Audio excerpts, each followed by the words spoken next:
Education is the most powerful weapon which you can use to change the world. This quote, this famous quote, is told by Nelson Mandela. आप लोग Nelson Mandela को जानते होंगे, south Africa के president रह चुके हैं. तो ये कोट क्या है देखते हैं. Education is the most powerful weapon. Education जो है ये बहुत पावरफुल वीपन है, वीपन हथियार, विच यू कैन यूज, जिसे आप यूज कर सकते हैं. Which it's linker, okay, not the WH word which can be use for question. Which you can use to change the world. आप दुनिया को बदलने के लिए, वर्ल्ड को चेंज करने के लिए इसका यूज कर सकते हैं. राइट. एजुकेशन एक इतना पावरफुल वीपन है जिसे आप वर्ल्ड को चेंज करने के लिए यूज कर सकते हैं. Okay, this famous quote release by Nelson Mandela. Now नमस्कार दोस्तों, मेरा नाम है एसके और क्लास 12th की जो इंग्लिश की बुक है फ्लेमिंगो, उसके जो फर्स्ट चैप्टर है द लास्ट लेसन, इसके क्वेश्चन आंसर सॉल्व करना शुरू करते हैं. अब इसमें ना बहुत तरह के प्रश्न आते हैं. शॉर्ट आंसर टाइप क्वेश्चन होते हैं, लॉन्ग आंसर टाइप क्वेश्चन होते हैं. तो ये 2 या 3 मार्क्स के हो सकते हैं. तो चलिए एक एक क्वेश्चन सॉल्व करते हैं. और हमने पहले ही आपसे पिछले वीडियो में बात किए थे कि भाई क्वेश्चन जो आप जाएंगे ना वो सेटल्ड नहीं होंगे, यानी पहले से आपको पता नहीं होगा कि बस इतने ही प्रश्न है, प्रश्न बना कर दिए जाएंगे, है ना. तो हम पहले शॉर्ट आंसर टाइप क्वेश्चंस करते हैं, उसके बाद लॉन्ग आंसर टाइप क्वेश्चन करेंगे और जो बुक में कुछ अवेलेबल हैं उनको भी हल करेंगे. तो चलिए आज के वीडियो में जितने प्रश्न हो सकते हैं उतने हम हल करने का प्रयास करते हैं. सबसे पहला question, why were some elderly persons occupying the back benches that day. This question is start from why. Why से क्वेश्चन शुरू हुआ है, क्यों. आप जानते हैं ना, why were some elderly persons. तो मैंने पिछले वीडियो में बात किया था कि आप टेंस भी प्रिपेयर करें. why were, तो वेयर से क्या समझ में आया, पास्ट टेंस की बात है ना. सम एल्डरली पर्सन्स ये सब्जेक्ट है, सम एल्डरली पर्सन्स ये पूरा का पूरा सब्जेक्ट है. थे, ऑक्यूपाइंग द बैक बेंचेस, बार बार बोलने से ना अर्थ समझ में आता है. Occupying the back benches, back benches को ऑक्यूपाई किया था, यानी बैठे थे उस पर. भाई बेंच को सिर पे रख के तो नहीं बैठे, बेंच के ऊपर बैठ गए थे. दैट डे, उस दिन. तो यहाँ पर वाई से आप समझ जाए क्यों. यदि वाई से कोई क्वेश्चन हो तो आंसर भी क्या देते हैं, आंसर में देना पड़ता है रीजन, कारण बताना पड़ता है. राइट. तो क्वेश्चन समझ में आया. एल्डरली पर्सन जो थे उस दिन बैक बेंचेस को ऑक्यूपाई क्यों किया था, उन्होंने क्यों किया था. आंसर देखते हैं, बहुत सिंपल आंसर होगा, सिंपल लैंग्वेज में. The elderly villagers occupied. ध्यान दीजिए, क्वेश्चन में एल्डरली पर्सन्स था, आंसर में हमने एल्डरली विलेजर्स लिख दिया. राइट. अब विलेजर्स ना भी लिखे तो पर्सन लिख सकते हैं, no problem. The elderly villagers occupied लिखा है, मतलब आप कौन सा टेंस समझिए जरा, simple past tense. Right. The elderly villagers occupied the back benches. Right. Occupied the back benches. अब इसको पार्ट में समझे ना, किसी भी इंग्लिश के सेंटेंस को आप फ्रेम करना हो तो आप उससे पार्ट में कीजिए. इतना मेन सेंटेंस हो गया. The elderly villagers occupied the back benches. Okay. In the classroom, सिर्फ इतना समझिए. इन द क्लासरूम में on the day of the last lesson, on the day of the last lesson, यानी जो ऑफ भी एक लिंकर की तरह यूज होता है. On the day of the last lesson, the day of the last lesson, last lesson के उस दिन पर, दिन के पहले ऑन लगाते हैं. राइट. प्रीपोजिशन भी आपको समझना होगा. The elderly villagers occupied the back benches in the classroom on the day of the last lesson. Last lesson. Right. Last lesson जो था स्टोरी में, उस दिन क्लासरूम में जो बैक बेंचेस थी ना उसको एल्डरली विलेजर्स ने ऑक्यूपाइड कर लिया था. समझ गए. आगे, they did this to show. They यानी कौन, दे, वे किसके लिए यूज हुआ है, एल्डरली पर्सन के लिए या एल्डरली विलेजर्स के लिए. दे डिड, उन्होंने किया था. दिस, ये किया था. They did this to show, ये एक प्रकार का वर्ब है. टू शो, दिखाना चाह रहे थे. Their affection means love. Okay. वो अपना अफेक्शन शो करना चाहते थे. फॉर द फ्रेंच लैंग्वेज, इतना सा समझिए, फॉर द फ्रेंच लैंग्वेज के लिए. And pay respect to the teacher. Pay respect, to the teacher M Hamel जो उनके टीचर थे उनको रिस्पेक्ट देने के लिए, ये शो करना चाहते थे, ये दिखाना चाहते थे। तो हमने इसके 2 सेंटेंस लिखे, राइट। तो इस तरह हो गया क्वेश्चन नंबर 1। आप इस सेंटेंस को अच्छी तरह समझिए और आपने स्वयं के वर्ड्स में भी लिख सकते हैं। आगे बढ़ते हैं। Second question, why did French not want to go to school that day. ये भी वॉइस क्वेश्चन है, यानी रीजन देना है, राइट। उसके बाद देखिए डिड लिखा है, डिड हेल्पिंग वर्ब है, उसके बाद सब्जेक्ट है फ्रेंच और फिर नॉट। क्यों नहीं जाना चाहते थे, इसका जो आंसर होगा ना, चूंकि नेगेटिव सेंटेंस है तो नेगेटिव सेंटेंस और सिंपल पास्ट टेंस है, तो जब इसका हम अफर्मेटिव लिखेंगे यानी क्वेश्चन नहीं होगा तो भी डिड नॉट आएगा। तो ऐसी कंडीशन में जो सब्जेक्ट जो वर्ब होगा ये फर्स्ट फॉर्म में ही होगा, राइट। ये टेंस की महिमा है, थोड़ा सा आप ध्यान रखें। Why did French not want to go to school that day. French उस दिन स्कूल क्यों नहीं जाना चाहता था। Why did French not want to go to school that day. Okay, क्यों नहीं जाना चाहता, अब रीजन पता है ना आपको। चलिए उसी को हम इंग्लिश में लिखते हैं। French did not want to go to school, ये तो हमने लिख दिया। फ्रेंच डिड नॉट, सब्जेक्ट ये है, उसके बाद डिड नॉट लिखेंगे, want to go to school that day as he had not prepare, as या बिकॉज, जैसे कि ही हैड नॉट उसने तैयार नहीं किया था। प्रिपेयर्ड हिज लेसन, उसने अपना लेसन तैयार नहीं किया था। ऑन पार्टिसिपल्स, भाई ये शंका थी ना उसे, पार्टिसिपल से क्वेश्चन किया जाएगा। उसने फ्रेंच ने उसका लेसन प्रिपेयर नहीं किया था पार्टिसिपल पर। आप जानते हैं ना पार्टिसिपल क्या होता है, it's a kind of verb, ये वर्ब होता है। His French teacher would certainly scold him for this. His French teacher, उनके जो फ्रेंच टीचर थे, वुड यानी निश्चित तौर पे करेंगे, विल का पास्ट टेंस है वुड, जब कंफर्मेशन होता है ना तो विल के स्थान पर वुड लिखते हैं। His French teacher would certain निश्चित, डेफिनेट, सर्टेनली स्कोल्ड आप जानते हैं डांटना, डांट हिम फॉर दिस, निश्चित तौर पे उनके टीचर उनके स्कोल्ड करते इस काम के लिए, भाई उन्होंने प्रिपेयर नहीं किया था। So French wanted to avoid going to school, इसलिए फ्रेंच जो है वो स्कूल जाना अवॉइड करते थे। अवॉइड करना, इग्नोर करना, राइट। तो ये अवॉइड वर्ड लिखा हुआ है, तो हम इसके स्थान पर क्या लिख सकते हैं, French did not wanted to go school. So French did not लिखेंगे तो वांट लिखना पड़ेगा ना। French did not want to go to school, या फिर हमने क्या कर दिया, so French wanted to avoid going to school, avoid किया था, राइट। तो इस तरह हमने इसको आंसर लिख दिया। आप एक इसको अच्छी तरह देखें, समझें और ऑन वर्ड्स में और लिखने की कोशिश करें। अगला question, what did French wonder. अब यहाँ से डिड से समझ में आया, सिंपल पास्ट टेंस बार बार यूज होता है, आपको अच्छी तरह तैयार कर लेना है। व्हाट डिड फ्रेंच वंडर, ये सब्जेक्ट है, वंडर यहाँ पर ये वर्ब की तरह यूज हुआ है, right. What did French wonder about when he entered the class that day.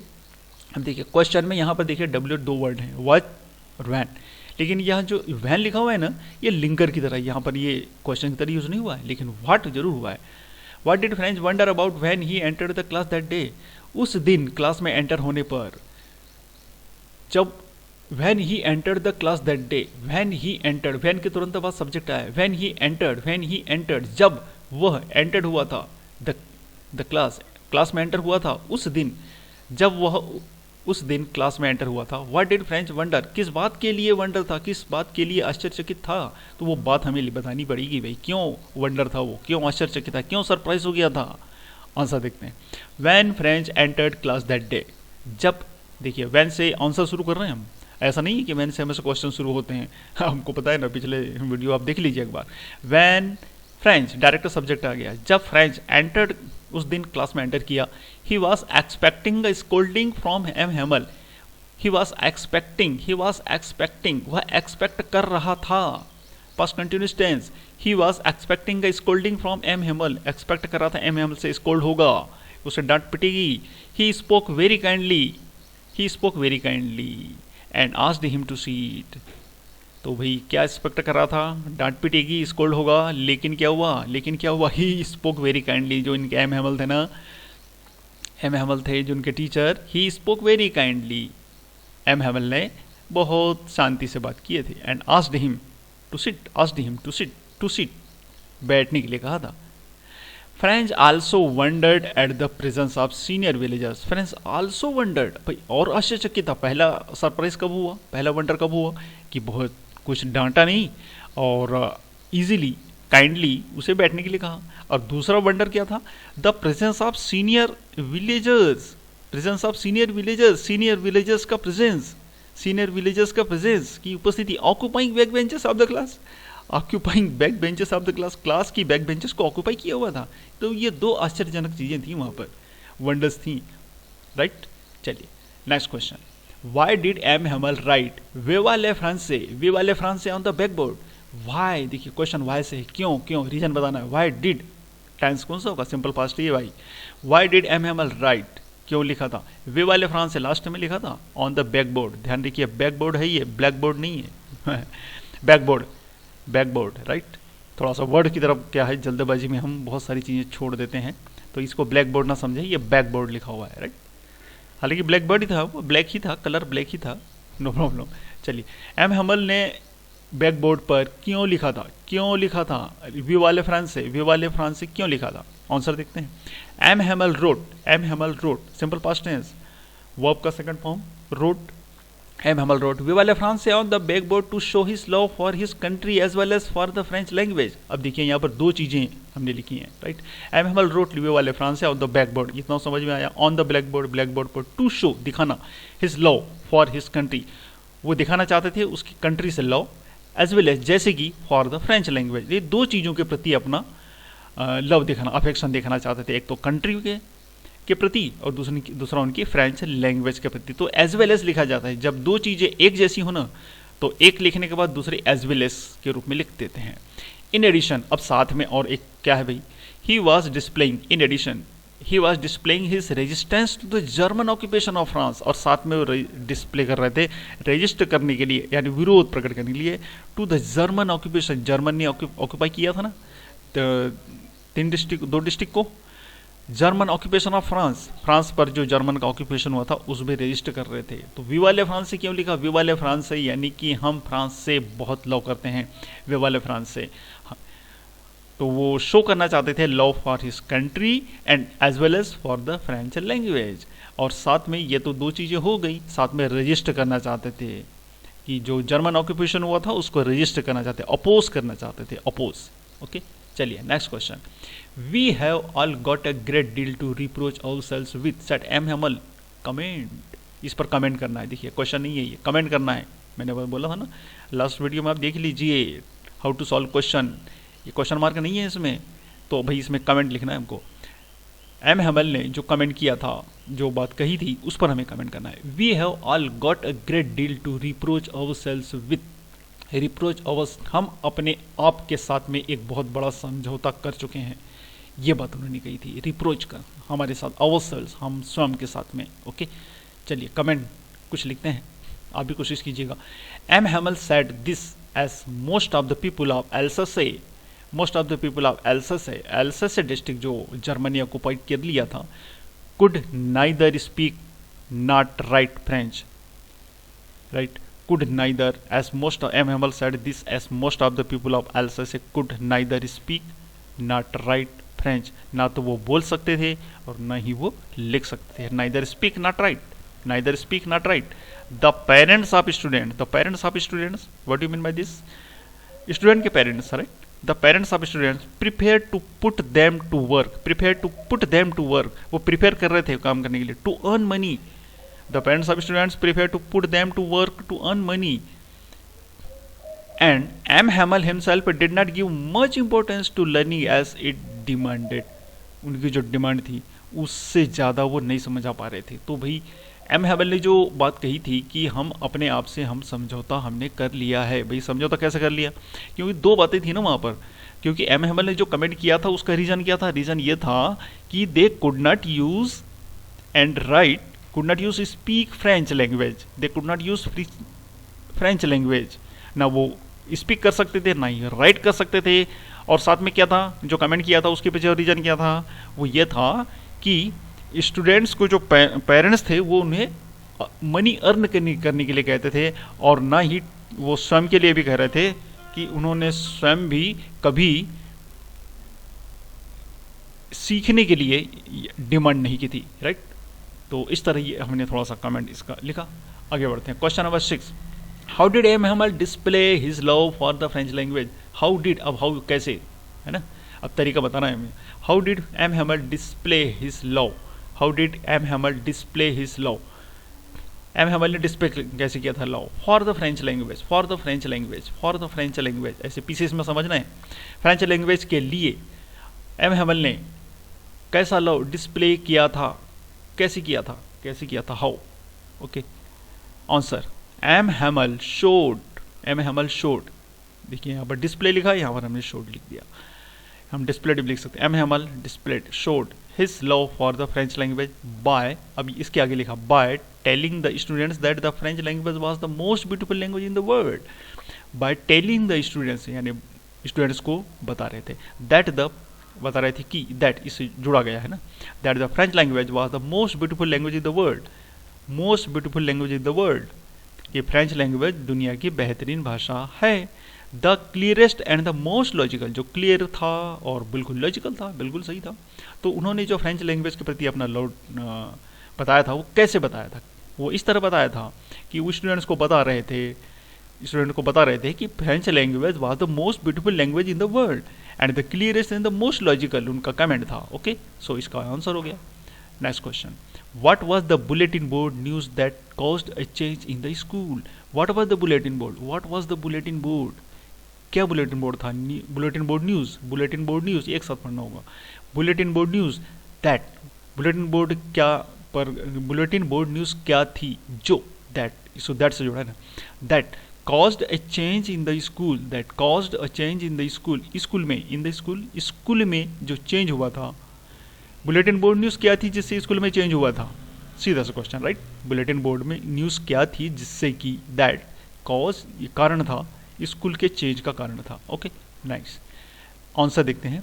A news had been put on the bulletin board, a news had been put, had been put, एक news उस पर लगी हुई थी, on the bulletin board, stating that only German should be taught, stating that सिर्फ only German should be taught, German should be taught, German पढ़ाई जाएगी in the schools of Alsace and Lorraine from the next day, अगले दिन से, from the next day, भाई timing जो होता है ना, टाइमिंग के वर्ड सबसे लास्ट में आते हैं सेंटेंस में, from the last next day, next day से जर्मन लैंग्वेज पढ़ाई जाएगी, कहाँ पर, schools of Alsace and Lorraine. तो इसका आंसर अब बड़ा सिंपल सा है, a news had been put on the bulletin board stating that only German should be taught, German should be taught, German language should be taught in the school of Alsace and Lorraine from the next day. Next question, whom did M. Hamel blame for France's inability to answer his question? Whom did M. Hamel blame for? Whom did, किसने, M. Hamel को किसने blame किया था? M. Hamel ने किसको blame किया था for the French inability, French की जो inability to answer his question, उसके क्वेश्चन को आंसर करने में जो अयोग्यता है, इनेबिलिटी है, फ्रेंच की जो इनेबिलिटी है उसको ब्लेम किया था। Answer, M Hamel blamed the habit of people of Alsace of putting off learning for tomorrow, putting off learning for tomorrow, कल से जो छोड़ दिया जाएगा सीखना एल्सास के लोगों को ब्लेम किया था। Habit of people of Alsace of putting of, यानी एक साथ ऑफ लगा हुआ है, ध्यान दीजिए, ये ब्लेम किया था एल्सेस के लोगों पर ब्लेम किया था, फॉर टुमारो, कल से, and not sending their children to school regularly, और उन्होंने नॉट सेंडिंग देयर चिल्ड्रन, उन्होंने स्कूल रेगुलर उन बच्चों को नहीं पहुंचाया। भाई यहाँ पर तो आप कहानी में समझ गए होंगे कि पेरेंट्स क्या चाहते थे, पैसा कमाना। ही also blamed himself for the neglect of learning of boys like French, और खुद पर भी ब्लेम किया था, दो चीज़ों पर ब्लेम किया था एम हैमल ने, एक तो लोगों पर ब्लेम किया था कि वो रेगुलर बच्चों को स्कूल नहीं भेजते, और दूसरा ब्लेमिंग खुद पर किया था कि उन्होंने उन्हें ढंग से नहीं सिखाया है, right. So this is the perfect answer. Next question, what was unusual, unusual, usual means स्वाभाविक, अनयूजुअल मीन्स अस्वाभाविक, right. Usual, what was unusual, unusual क्या था about M Hamel's dress on his last day in the school, what was unusual about के बारे में, M Hamel's dress, M Hamel's की dress on the last day, on his last day, उसके last day पर school में, in school में उसके last day पर एम हैमल की जो ड्रेस थी उसमें अनयूजुअल क्या था, क्या अनयूजुअल था, अस्वाभाविक था, क्या हर दिन वैसी ड्रेस रहा करती थी, नहीं ना। आंसर देखते हैं, M Hamel had put on his ceremonial cloth, ceremonial, जब सेरेमनी होती ना, कोई प्रोग्राम होता है, कोई फंक्शन होता है, उसको ceremonial clothes on his last day in the school, on his last day in the school, ऐसा टुकड़ों टुकड़ों में हम पढ़े ना। On his last day in the school, school में लास्ट डे पर सेरेमनियल क्लोथ पहने हुए थे, right, clear. M Hamel had put on his ceremonial cloth on his last day in the school, या फिर क्लोथ्स के बाद में in the school on his last day, ऐसा भी कर सकते हैं। He was wearing a beautiful green, he was wearing, वो पहन रहे थे ब्यूटिफुल ग्रीन कोट और frill shirt and a little black embroidered silk cap. अब देखिए यहाँ पर क्या क्या पहना था, ब्यूटीफुल ग्रीन कोट, ठीक, ब्यूटीफुल भूल जाए no problem. He was wearing a green coat और फ्रील शर्ट लिखा होता, फ्रील शर्ट या फ्रील छोड़ दें, ये एडजेक्टिव है ना, और शर्ट लिख दें, and a little black embroidered, एक छोटी सी ब्लैक कलर की एम्ब्रॉयडरी तो आप जानते हैं, एम्ब्रॉयडरी अब हिंदी में क्या बोलेंगे, कशीदाकारी, okay, embroidered silk cap, silk cap, यानी तीन जो क्लॉथ्स थे उनके ये थोड़े से अजीब थे ना, सेरेमनियल या क्लॉथ्स कहते हैं इनको, जो स्पेशल जो कपड़े होते हैं ना, हम किसी फंक्शन में पार्टी में पहनते हैं, तो उन्होंने उस दिन ये सब पहना हुआ था। क्या क्या पहना था, तीन चीज़ें थी भाई, green coat, frill shirt, little black embroidered silk cap, little black silk cap, embroidered silk cap, black colour की थी, राइट, लिटिल ब्लैक एम्ब्रॉयडर्ड, तीन एडजेक्टिव है यहाँ पर, लिटिल ब्लैक एम्ब्रॉयडर्ड और सिल्क कैप, ओके। तो ये आंसर हो गया इसका। आगे बढ़ते हैं। What tempted friends to stay away from school, what tempted friends to stay away from school, भाई फ्रेंड्स जो है वो स्कूल से दूर क्यों रहना चाह रहा था, स्कूल से दूर क्यों रहना चाह रहा था, आंसर देखते हैं।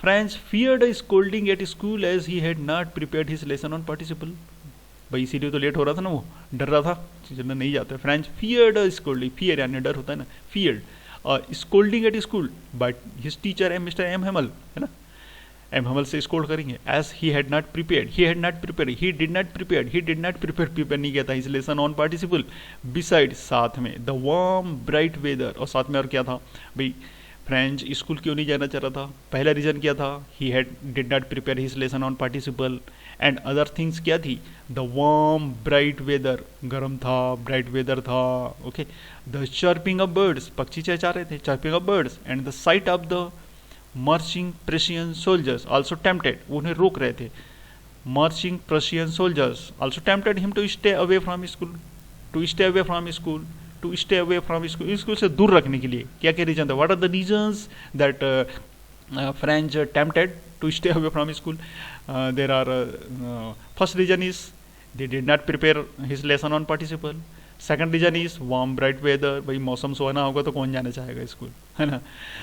और फिर क्या था, another reason chirping birds, chirping of birds, यानी पक्षियों का चहचहाना, चर्पिंग ऑफ बर्ड्स, एंड जो ड्रिल था, ड्रिल किसका ड्रिल था, marching Prussian soldiers, drilling Prussian soldiers, ये सब उसको टेम्पटेड किया था यानी रोक रहे थे, ओके। सो ये 10 क्वेश्चन के आंसर हमने बड़ी सिंपल लैंग्वेज में देखे, आप इनको अच्छी तरह तैयार करें। सो मिलते हैं कुछ और प्रश्नों के साथ अगले वीडियो में, तब तक के लिए नमस्कार, thanks for watching this video, stay tuned with us, जय हिंद।